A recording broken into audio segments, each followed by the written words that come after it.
Happy Easter and welcome back to another episode of Bowls on the Table, where it's time to eat with financial fundamentals. I'm your host, Chef Erol Pearl at DBCHEFTV. Make sure to like and share this video. Also subscribe to the channel and hit the notification bell so when I go live, you never miss your chance to get some of these financial fundamentals. Also, if you want some cool merch and other things that we have available for you, the links are in the description.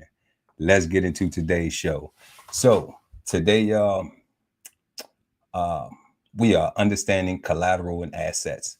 But before we do that, we want to see what's happening in the markets.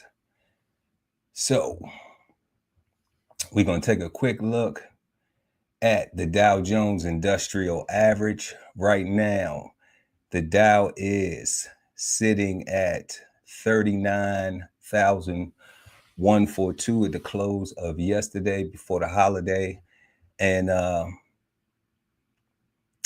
right now, I mean, looking year over year, it's not bad. It's not bad. You know, I know a lot of people taking a lot of hits on their retirement accounts, 401ks and things like that. So right now, you're still up from where you were last year. I know there has been a lot of concern because we had some highs in February, you know, but that was all-time highs, and we've seen some pullback so far. But I don't know. This is a heck of a drop. We got a little bounce here. I don't know if we're going back or what this is looking like with all these tariffs and things like that going on. So we'll keep an eye on that. Also, looking at the S&P 500, we see the S&P year over year is also up currently right now, 5.4%. And from last year, you know, I don't know, it's teetering. So you haven't really had losses, you know, but we don't know which way this thing is going to go, up or down. Yeah. So the NASDAQ, moving on over to the NASDAQ. NASDAQ is up right now at 4.3% year over year, where it was last year about this time. And once again, that's the same thing. We saw a high in February, all-time highs, and we've seen this drastic drop here. And we don't know, you know, if this is going to go further based on economic conditions, the jobs, layoffs, and Doge. I mean, we have so many things going on right now that, man, it's difficult for people to plan. It's difficult for people to, you know, to even look forward to something. So everybody, it affects everyone. And whether you have investments or not, you know, because of prices and demand, and it's a lot of things that go into this. So it's going to be interesting how the next few months plays out, but it's also going to be interesting how the next few years plays out in the economy with all these things that we have going on with tariff wars and demand slowing and, like I said, jobs losses and everything else. It's getting crazy. But let's look at Bitcoin. So we have Bitcoin right now. Bitcoin is $84,400 a coin, which is up year over year from this time last year, up 32%. So in comparison, if you know, I guess had a 401k or, you know, were invested in, you know, the big stocks, the Nvidias and Facebooks and Amazons and all of those, like if you had Bitcoin versus that, I mean, year over year, you will be up. So it's going to be interesting to see where Bitcoin goes. And right now, you know, I say hodl it. I say buy you some, you know, and sit on your hands if you can. A lot of people always try to try to hit the lottery and try to make $1 million, or, what's going to make me rich overnight. Like, really, you have to spend money to make money. So none of this stuff is going to make you rich overnight if you don't have enough money to invest. And if you had enough money to invest to double that, then, you probably already rich. So, keep on stacking, keep on buying Bitcoin. The good news is that we have this current, what do we call them? Congress, the current Congress and everything, and this administration, they are pushing to have a Bitcoin reserve, y'all. So look into that. We're gonna drop some content on that. We're gonna do something about the strategic reserve. But until I do, I recommend that you go and research it and see, because when you have legislation that is enacted and things become laws, then now there's a playing field, there's a market for it, and it's accepted. So, all the big boys gonna get in, and you can have a chance to take advantage of some of those gains that will happen from those big boys playing around in the market. So just be mindful of that. And, like I said, I'm not advocating Bitcoin. I'm advocating do everything, because we in America and we can. Everybody has access.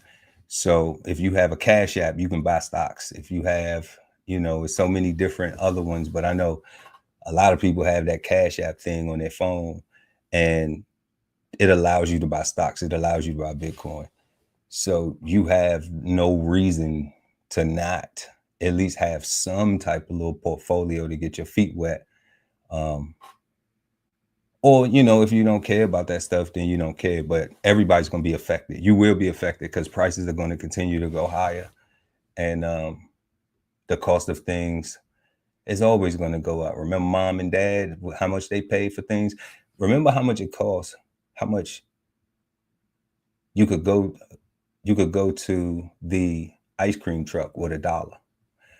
You could go to the ice cream truck with $1 back in the day, and you could get whatever you wanted, buy your friends something and everything. Now you get to the ice cream truck, it's just like $1 isn't even enough.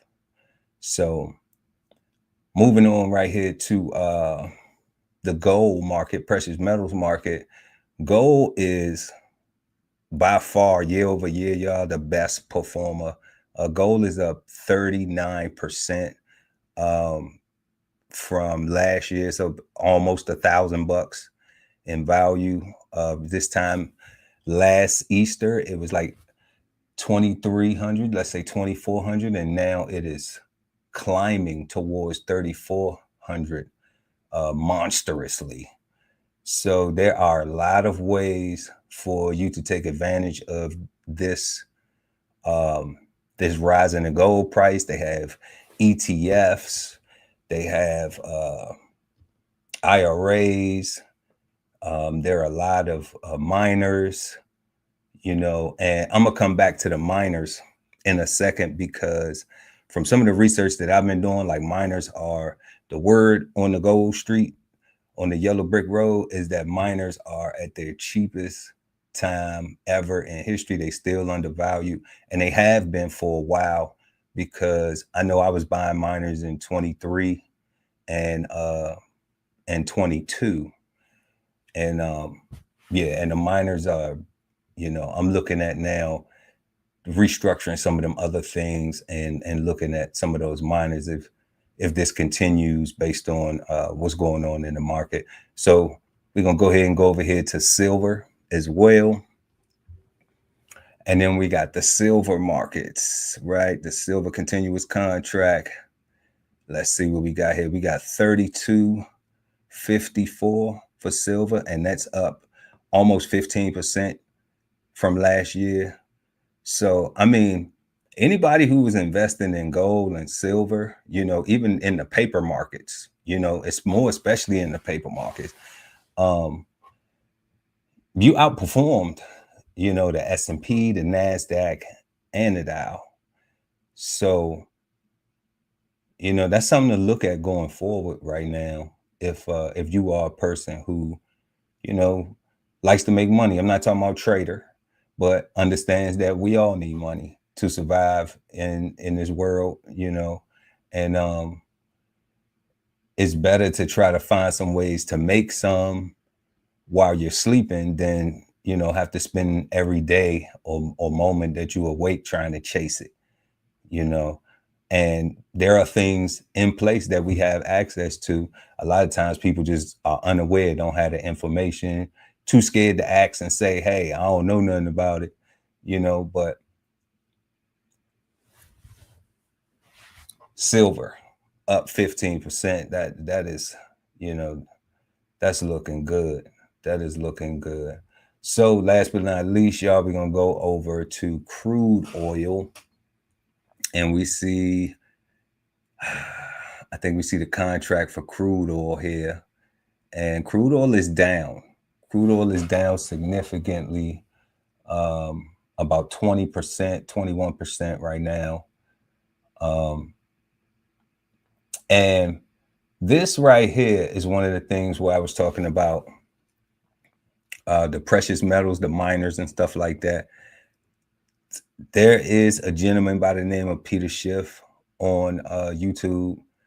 I watch him, you know, I pay attention to a lot of things he says.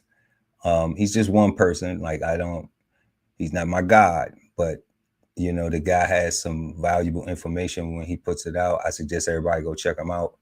But he said something, he made a comment, and he said that with the price of oil going down, that it's going to be less expensive for the miners to get the gold in the ground out.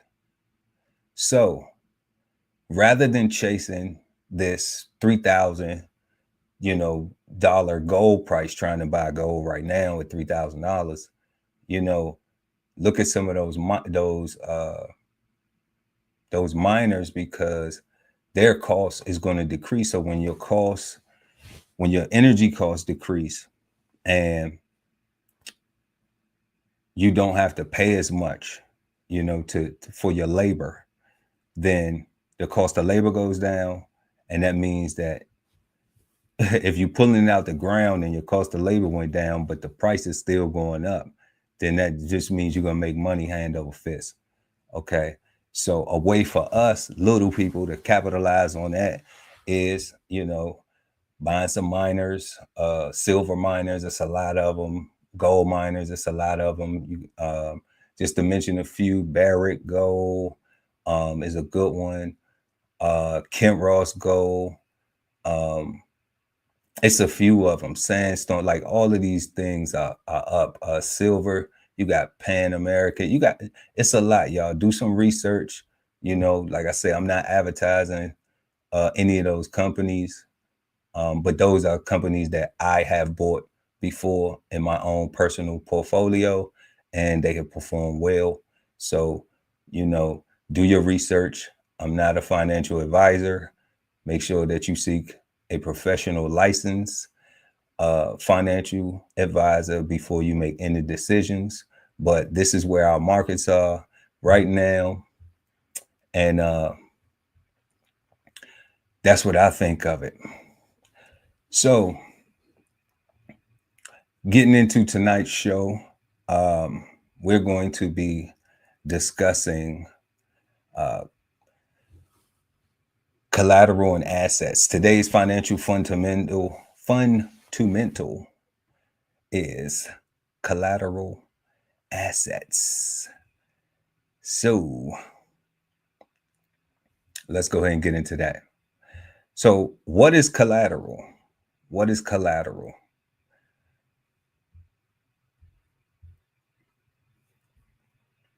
We're going to scroll down here and get to this definition. So collateral in lending is typically defined as an asset that a borrower uses to secure a loan. Collateral can take the form of a physical asset, such as a car, home, or it could be a financial asset like investments or cash. Okay. Lenders may require collateral for certain loans to minimize their risk. Examples may include when a lender is financing a home loan or a car loan or extending a line of credit to a borrower. All right, so what we're going to do, y'all, is asset, defined as an asset. Now, a lot of people, you know, really don't even know what an asset is.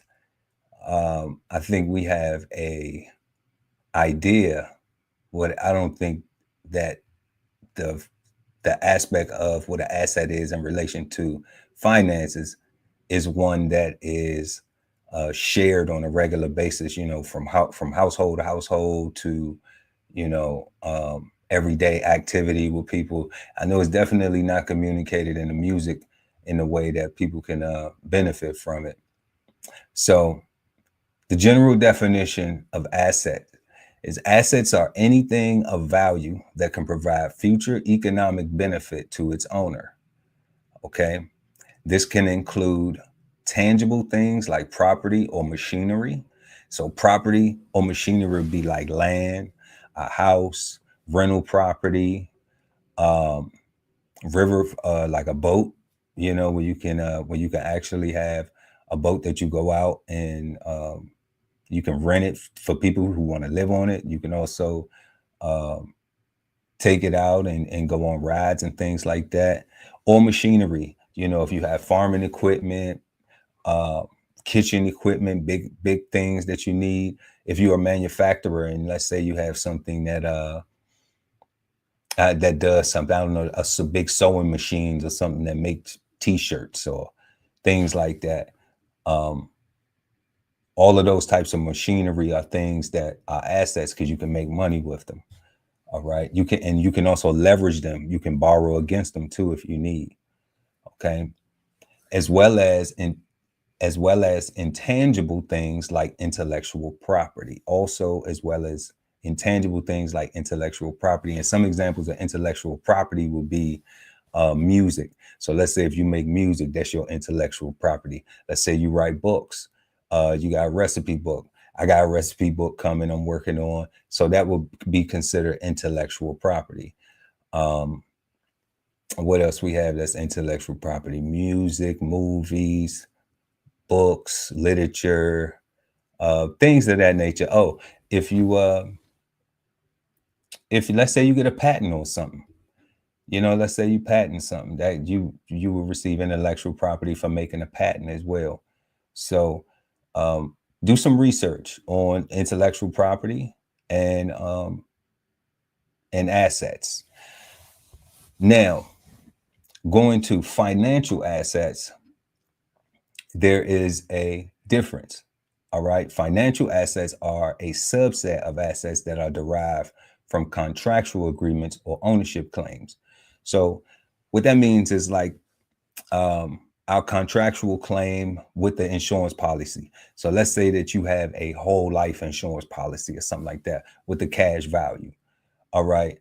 You have a contractual agreement with that company that they're going to pay you, you know, once you can borrow from it, you can borrow against it, you know, and that's the contractual agreement that you have between you and that insurance company.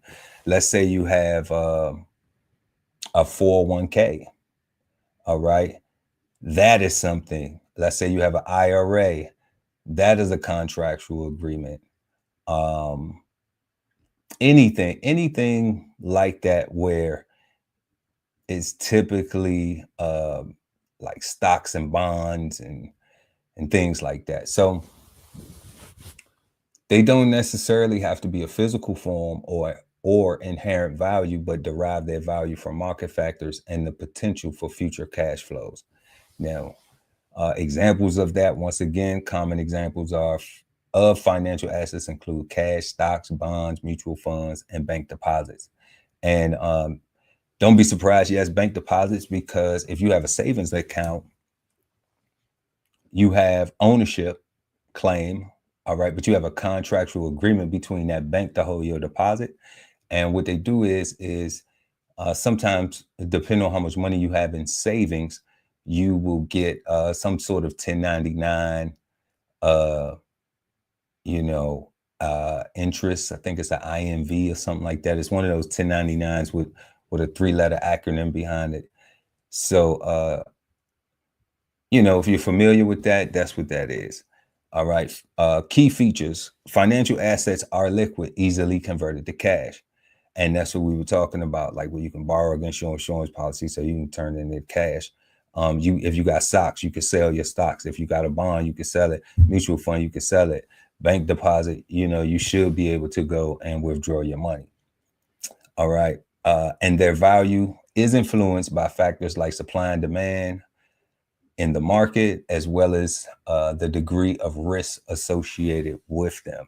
And that's usually how the gains are made, based on the degree of risk associated with them. When you hear about, now when they say stocks and bonds, mutual funds, okay, so everyone has this 401k, IRA, one of these situations, these retirements accounts. When they say the degree of risk associated with them, what happens is a lot of times people are tax deferred. Okay. And there's a problem with this tax deferred, and I'm gonna explain this to you. When you're tax deferred, that means that you do not pay the taxes now. And a lot of times what'll happen is when you get these products, they will tell you, okay, if you defer the taxes now, you'll make more money. Okay, because more money will grow. All right. However, let's take this scenario. Let's say right now you were looking to retire next year. Okay. And let's say you had something like 400,000 in your 401. All right. And you were looking at like, you know what? I done worked. I'm gonna get my little pension. I can go ahead and retire. I got about 400 grand. That should last me for a while. But you were tax deferred. So what happens is now the market, you don't know the condition of the market. Like right now, the market is declining. Like I said, it isn't below where it was year over year, but it is gradually approaching that. Okay. So let's say before the year is out, let's say if that drops another 30%. Okay. So you say if that's 30%, then you say 40, 40, 40, that's 120, right? So you just lost 120,000. So now you're sitting at 280. All right. So now you're sitting at 280. You were looking at your 400K and you were thinking about retiring, but now you're sitting at 280 and there's absolutely nothing you could do about it. All right. But then also you tax deferred. So now you get hit for another 30%. All right. And when you get hit for another 30%, because you did, or whatever the tax amount is, all right, now you deduct that amount again from that 280, and that's what you're going to be left with. So when you look at 28,000 times 3, you say 3090 minus, what was the 28,222? So 6. So you say that's about $4,000. So 84,000 off of your 280, you walking out with a little under 200,000. So these are the things that are beneficial for everyone to pay attention to. And I always recommend, if your employer has a Roth for your retirement, do the Roth. Do not do tax deferred, and then just try your best to develop a budget and stick to your budget, and, focus on saving for yourself, like take it as it's life or death for you, and you save. You adjust things in life as life gives us all ups and downs and unexpected things, but you save and you make it a priority, because clearly the way the products are set up, that's just the nature of how they're set up. It isn't like anyone's picking on you or anything. When you get a traditional 401k, and you do it tax deferred, like that is just the name of the game. So knowing the game is better than just signing up for anything and, and then being disappointed at the end. So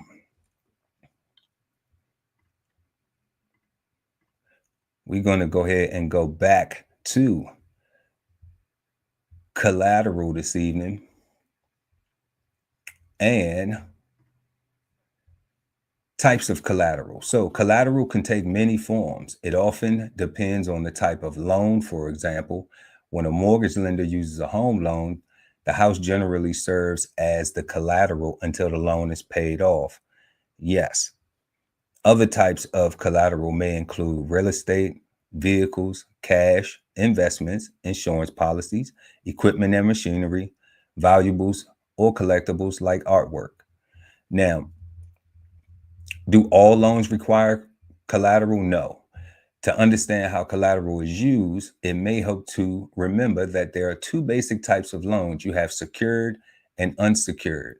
Now, secured loan, I'm going to give you my little breakdown of this, but it says here, a loan that requires collateral is known as a secured loan, since the collateral acts as the security for the lender of a default. Unsecured loans don't require collateral. Now, the most basic way that I can explain this is if you ever had bad credit, okay, and you were trying to get your credit together, which is always commendable, all right? And congratulations to anybody that's doing it, because you're making progress and you're being disciplined, and it's good. We like to see that. So a secured loan is when you have to pay money to get the credit card. Okay. The difference is with unsecured is you just call and apply, and you actually use your credit score.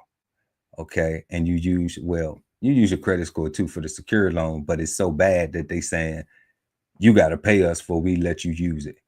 So what I recommend for most people is when you're in that situation, and I've helped a lot of my family members with this, who had to use secured loans to get their credit together. What I recommended was that they do is that you get your secured loan card, you get your credit card and you max it out. Okay. Max it out, with, let's say, not foolish things, with things that you're going to pay. So like my phone bill, okay, that has to get paid. My electric bill, that has to get paid. My car insurance, that has to get paid. If you have a car note, that has to get paid. So you use it for the things that you're already have the cash to pay for. So if you were going to get paid and you said, okay, boom, I got this, $2,000, and I have to put, $1,000 to my bills. Okay, so use your secured loan card, your secured credit card, and you pay that stuff. You pay all of that $1,000 of stuff, but then you take the money and pay off the card. Okay, and what this is going to do is this is going to satisfy, one, paying your debt on time, all right, and it's going to show the lender that they can now trust you again to pay your debts. So they're going to ultimately, allow you to increase it and become in good standing.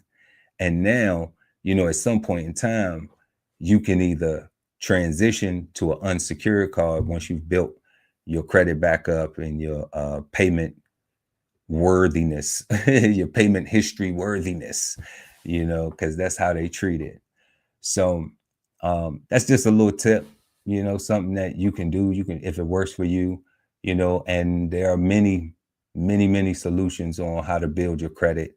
And but the one thing it's going to take always is discipline and a desire to want to do it, because it is yours. So if you don't value it, then you can't expect anyone else to value it for you. So moving on, y'all, loans that involve collateral. Secured loans require collateral, and here are some type of secured loans, like we just talked: auto loans, mortgages, home equity lines of credit, publicly known as a HELOC, home equity loans, and secured credit cards, business loans. And we'll go through some of these. Auto loans are a type of debt that may involve collateral, and it usually does, because you have to get the vehicle. That is the collateral. If you don't pay it, then it gets repossessed, right? So that was the collateral.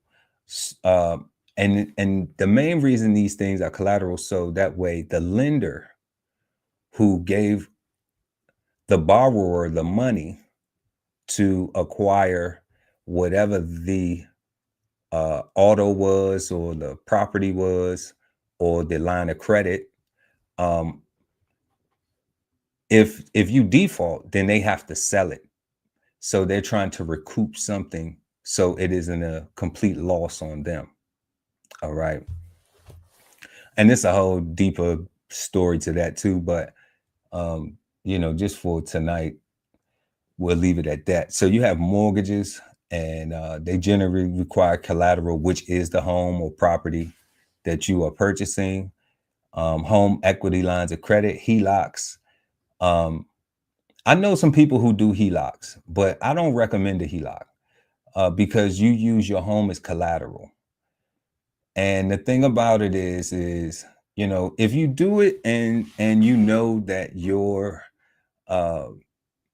financial situation will not change, that your employment is secure, and you are a person who pays your bills, you have a very good discipline in managing your bills and your budget, then I think that, yes, it can be a good tool if you apply it correctly.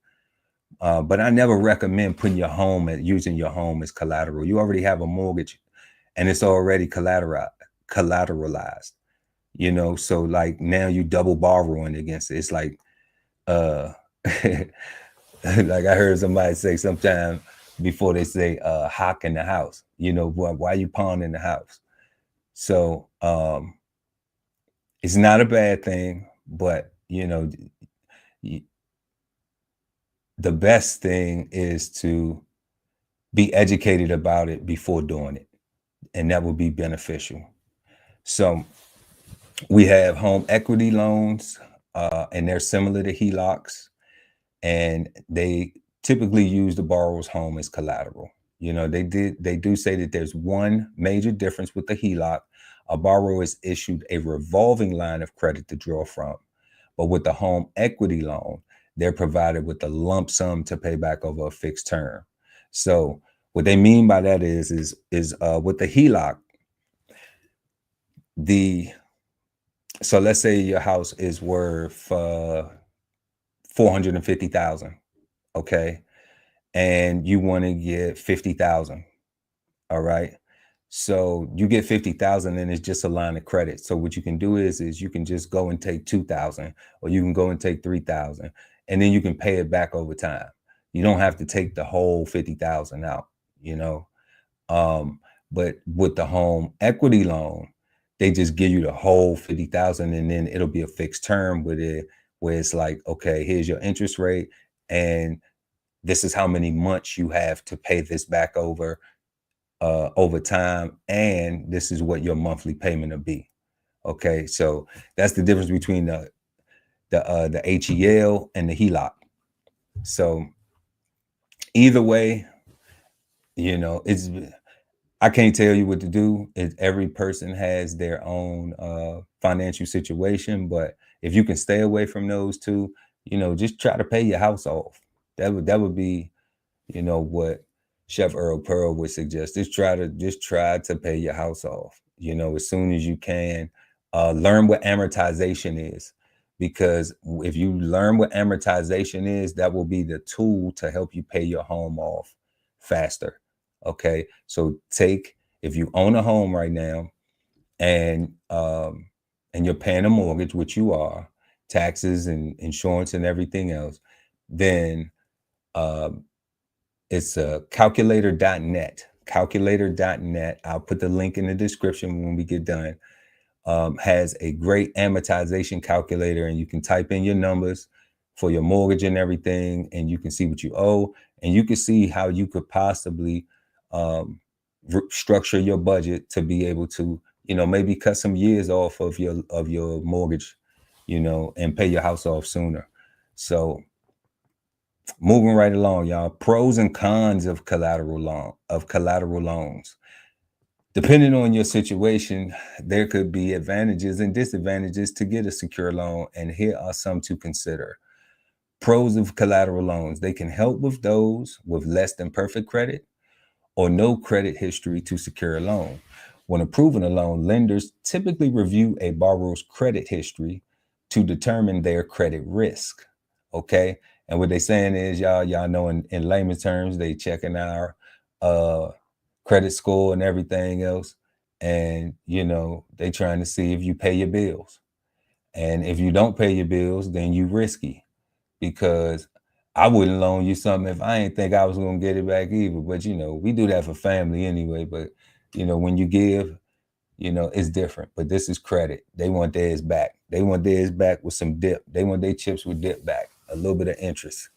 So if the borrower can provide collateral, it could help them get the loan, even if their credit needs improvement or they're still establishing credit.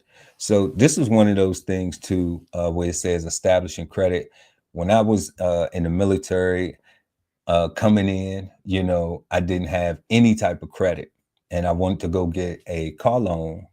And this is where I was learning that, I began to learn my journey in credit. Even though I still was messing up for a good little while, not taking it seriously. But this is where I was exposed to, you don't have any credit. It's not that you have bad credit or good credit. You don't have any credit. So I needed to establish some type of credit. And it was an auto loan. And what did I buy? What did I have? I think I had a Pontiac. I had a little Pontiac. I had. So if the borrower can provide collateral, and that's what they use that vehicle to help me establish that credit. And then from there, my credit needed improvement. So we got it together over time, but man, it was an uphill battle. They may offer low interest rates. Secured loans can sometimes have lower interest rates, less than unsecured loan. All right. And that's because the lender is able to take possession of the asset to recoup their losses if we don't pay the loan. Okay. If you default, if the borrower defaults, you are the borrower. If you're going in there filling out paperwork saying, I need to borrow this money to get this thing because I don't have it, So if you don't pay, then yes, that's where repos happen, foreclosures happen, and they try to recoup their losses, which is their money that they loaned you. All right. Borrowers may qualify for higher loan amounts depending on the lender. Borrowers can sometimes secure larger loans when using collateral as backing. Okay. And that is true. All right. Depending on the lender, you could go in somewhere and what would be a good example? Let's say, and it is depending on the lender. Let's say I needed a personal loan and I had good credit, but then I also had some collateral to back it. I don't know what assets that would be. Let's say I put up a sports car and something else, and if that lender took that sports car, and let's say I was asking for 100,000, but the sports car was worth maybe 200,000, then that person might say, okay, well, I'll give you another 100,000, and we use the sports car as collateral. So that's just one of those things. We saw Elon borrow some money and use his Tesla shares as collateral. Okay, so that is one of the most notable things or most public things that we've seen in most recent days. So the value of the asset may play a role in the total loan amount too, and that's what we were talking about. Whatever the value of the asset is, that will gauge that and they will decide. But it does say it's depending on the lender. All right, so cons of collateral loans. There is a risk of losing the asset that's been used as collateral. If a borrower defaults on a secured loan, the lender repossesses that asset to help make back their lost revenue. The approval process can take longer when using collateral to secure a loan. because they want to qualify it. You know, they want to check it out. Like we was talking about, like if it's a vehicle, I can't tell you I got a Rolls Royce or a Bentley that I want to use as collateral or sports car, you know, a Ferrari or something like that, some old school. All right. Not without bringing it to whoever is the lender, and then they, you know, they evaluate, they check over it and make sure that, you know, they're not getting a lemon. So collateral in a nutshell, it's important to understand how collateral works before you apply for a secured loan. And one major reason why is when you use collateral as a form of security, a lender could take possession of it if you default on the loan. So while you're thinking about loans, it may help you to review your credit score and credit reports to better understand your financial standing. And I agree.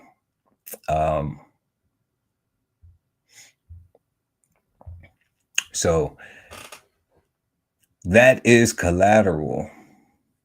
And I have another article that I want to share with you guys about stock ownership. And I saw this in the New York Times because we really encourage people to invest. You know, like everybody doesn't have to be the most savvy, because I'm not. I just actually, you know, care. And I know that we have the opportunity. Like where I grew up, nobody told me about stocks. Nobody said that this was an opportunity. This is something that you can do. You know, I actually had to go out into the world and learn about this stuff and really, you know, and then see how it applies to me and how it could benefit myself. So right now we have a big divide where, you know, I guess it's, you know, we see things in the media. They say the rich getting richer, and you know, the poverty level divide is, you know, is becoming more extreme in America. And they say that stock ownership is what is really dividing America. So I'm going to put a link to this article right here. And this was done April 12th, 2025 with the New York Times by Matthew Walther. And I'm not going to read the whole thing, but I am going to highlight a couple of things in here because it was very important, some of the things that he said. Because we are experiencing these things now. It says, the greatest division in American life is not between so-called red and blue states or between urban and rural citizens, but instead between those who own stock and those who don't. For those who do, economic security can be measured in portfolio statements. The rest, roughly 40% of Americans, must make do with such antiquated metrics as the cost of housing or even the price of eggs. Okay. So what he's saying right here is like 40% Americans, you know, the rest, roughly 40% Americans who don't have anything invested in anything. They just living from check to check, day to day, you know, and a real lack of financial literacy. And I can't necessarily agree with his numbers because I don't know for sure. I don't know the data, but just, you know, but just thinking about that, 40% of Americans, you know, that's a lot in a place where, like I was saying earlier, where we have, you know, we have Cash App, you know, everybody's using Cash App, but people are only looking to send Cash App or receive a Cash App. Nobody's looking to, you know, put some of that money, you know, on the table and allow it to grow. So this division, continuing to read, this division is not merely economic, but it's also ID. I always have a problem with this word, ideological, okay? Though many Americans own at least some stock, 10% of Americans own 93% of it. Now you hear that? 10% own 93% of it. That's crazy. 10% of Americans own 93% of the stock market.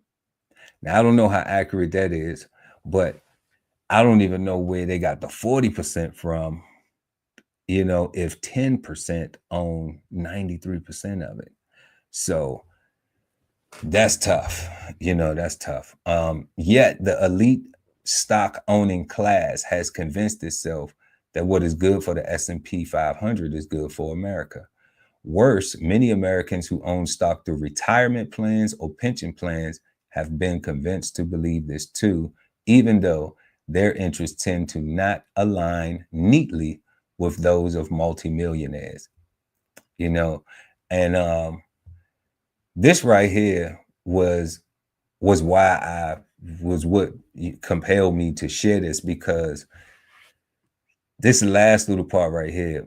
Worse, many Americans who own stock through retirement plans and pension plans have been convinced to believe this too, even though their interests tend not to align neatly with those of multimillionaires.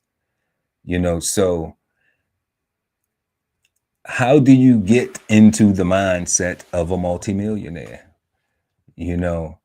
How do you know how a multimillionaire thinks? So I guess you have to study them. You have to get around, you have to follow them on social media and see the things that they do, not their fun stuff, but the stuff that they share business wise, the jewels that they drop. I do this on my Twitter page. I follow people who give, who share plenty of things that we can do. But the thing is that now we have to go and do them. We have to go and do the research. So they can share it all day, but if I don't desire, those same to what they say, those ideological things, if I don't desire to adopt those ideas and those practices, then there's a possibility that I will never become a multimillionaire. So you have to do the work in order to get the result. The result is kind of ideological capture, in which any policy that does not serve the immediate interests of its shareholders is dismissed as reckless, radical, or economically literate. Okay. The common good, insofar as is considered at all, must first be translated into the language of market returns. Can anything be good if it does not make the line go up? The question we are told answers itself. So, can anything be good if it does not make the line go up? I'm not sure, but I mean, that's what we invest for. We want the line to go up. But when the line goes down, things go on sale too. That's where the whole thing by the dip comes from. So, it depends if you're a trader, long-term investor, but this is definitely a good article. I'm not going to read anymore, but you can go ahead. I'm going to put the link in the description if you want to read it. It's very informative. And then you can do some research. He dropped some history in here about, the 70s and household incomes and how things have changed. And, that was one of the things that I had been talking about earlier, how when we were young, we had, you could go to the ice cream truck and things were a lot cheaper. Gas. We have our elders nowadays who tell us how cheap gas is, how cheap gas was, and things like that. And they know, they've seen it. They've seen prices go up. They've lived through it. And if we're paying attention to it, then we have to. So I don't think that there's any reason that if we are fortunate enough, to get as old as our grandparents who still with us, or parents who are older and things like that, things are going to continue to go up in price. It's just the way our economy is designed. Right now, we have a tariff war going on. I don't know what the last tit for tat thing was. I think China was 120 and we were and USA was 145 or something. So, you know, we'll see how that plays out. That thing is going to be really life-changing for everybody if there isn't some resolve, because I mean, just look around your house. The majority of things that everyone has in their home is made in China. So, you know, when you look at something like a television set last year, you know, last Christmas, a television set, you know, they might have had them on sale for the low for, you know, $100. You might get you a 50-inch screen, right? But, you know, this year, that might be $3. You know, you may have to pick and choose. Okay, do we need that?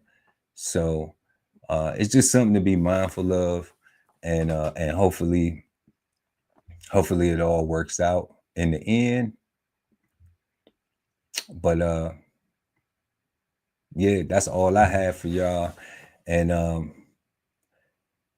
want to thank everybody for watching and tuning in. Make sure to like, share, and subscribe to the channel, and hit the notification bell so when I drop these financial fundamentals, you know, you can get you a plate.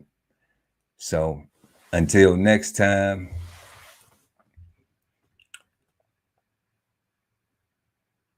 peace.